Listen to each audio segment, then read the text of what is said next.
I'm not tall enough for this, hang on. Good evening.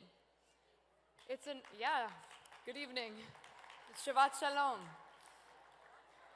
It's an honor to stand here with the Republican Jewish Coalition, a community that understands perhaps better than any other that clarity and courage are not optional in times like this. They are required. In the days and weeks after October 7th, like many of you, I found myself in constant conversations on television and interviews and debates online, trying to justify, explain, and contextualize. I felt obligated to prove to everyone that Israel's struggle was legitimate, that our pain was real, and that our right to exist was self-evident. But just with time, something shifted in me.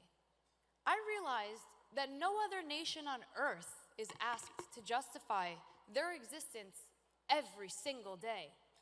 Not China, not Russia, not Turkey, not America, not any country born through war, conflict, or the complicated history that defines every modern state. And yet Israel, the world's only Jewish state, the refuge for a people who survived exile, genocide, and statelessness, is uniquely and constantly placed on trial. So my posture changed. I stopped apologizing for Israel. I stopped negotiating with people whose stated end goal is the elimination of Jews. And I stopped entertaining the idea that Israel must earn a legitimacy that every other nation takes for granted. Because let me make myself clear, and it took me a while to figure this out, but better late than never. This is not a dispute over land. It's not about borders. This is a struggle against ideology that openly seeks to erase the Jewish people. So the world must hear this clearly. If Israel disappeared tomorrow, the war against Jewish people would not end. Because this is not a war on territory, it's a war on the people, on the faith, and on the values that have allowed the Jewish people to rebuild and thrive. And make no mistake, these values are not exclusively Jewish. They're Western values: freedom, individual rights, democracy, capitalism, the belief that human dignity does not come from the state. These are the very foundations that extremists, both abroad and here at home, are committed to dismantling.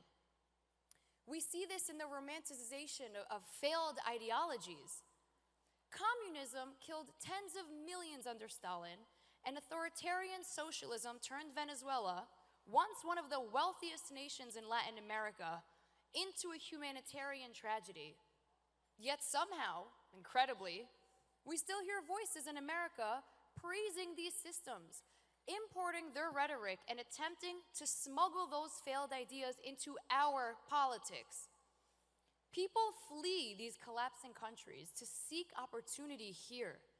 And then some of their chosen leaders attempt to recreate the very systems that destroyed the nations they left. And nowhere is this clearer than in my home, New York City. We're facing an election where a self-proclaimed socialist like Zoran Mamdani, a man who advocates for defunding the police, weakening public safety, and dismantling the very institutions that keep our communities secure, he is being elevated as a serious voice, potentially the future mayor of the biggest city in the world.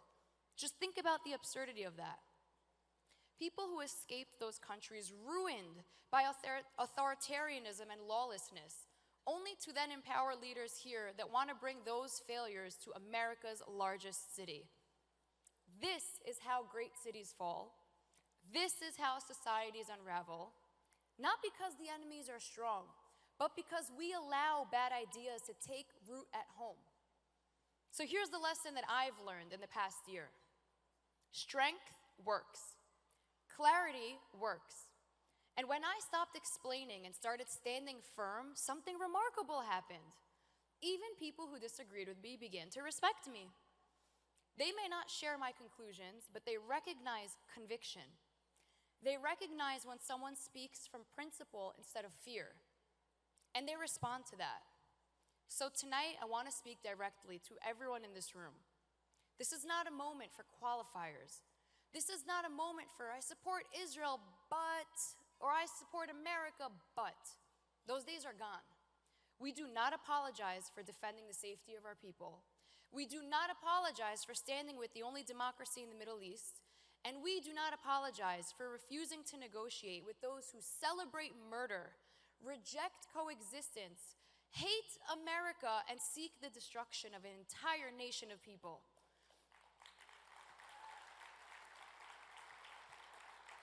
Our community has always survived by refusing to bow down to intimidation.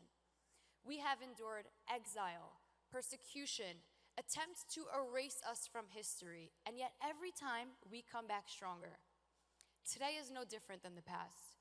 We will defend our values, we will protect our community, and we will continue to speak the truth clearly, forcefully, and unapologetically, because if we don't, then who will?